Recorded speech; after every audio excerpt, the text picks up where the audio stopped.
অনেকে বলে যে মোহতারাম অমুসলিমরা এত সুখে শান্তিতে থাকে, আমরা কেন থাকতে পারি না? অমুসলিমদেরকে আল্লাহ ছেড়ে দিয়েছেন, কারণ আখিরাতে তাদের কোনো প্রতিদান নাই। আপনি যদি মুমিন হয়ে থাকেন তবে দুনিয়াটায় আপনার কষ্ট হবেই। আহাসিবান নাস ইয়াতরাকু আইয়াকুলু আমান্না ওয়া হুম লা ইফতারুন। মানুষটাকে ধারণা করে এটা যা তারা বলবে আমরা ঈমান এনেছি আর আল্লাহ তাদেরকে পরীক্ষা না করেই ছেড়ে দিবে। আল্লাহ পরীক্ষা করবেন।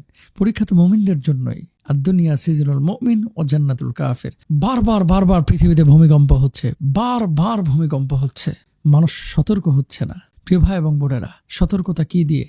সতর্কতা হচ্ছে পাপ থেকে নিজেদেরকে বিরত রেখে। আমরা এমন কোনো পাপ করব না যে পাপগুলো আল্লাহ সুবহানাহু ওয়া তাআলা পছন্দ করেন না। সুদ, বাবা মার অবাধ্যতা, জেনা, ব্যভিচার, মানুষের সম্পদ নষ্ট করা, হক নষ্ট করা, মসজিদে দুনিয়াবি আলাপ আলোচনা করা এবং মানুষের কাছ থেকে জোর করে তার হক কেড়ে নেওয়া, এগুলো আল্লাহ পছন্দ করেন না। এই পাপের গুলোর কারণে কিন্তু পৃথিবীর বুকে দাবানল আসে, ভূমিকম্প আসে। এই পাপগুলো থেকে বিরত থাকেন।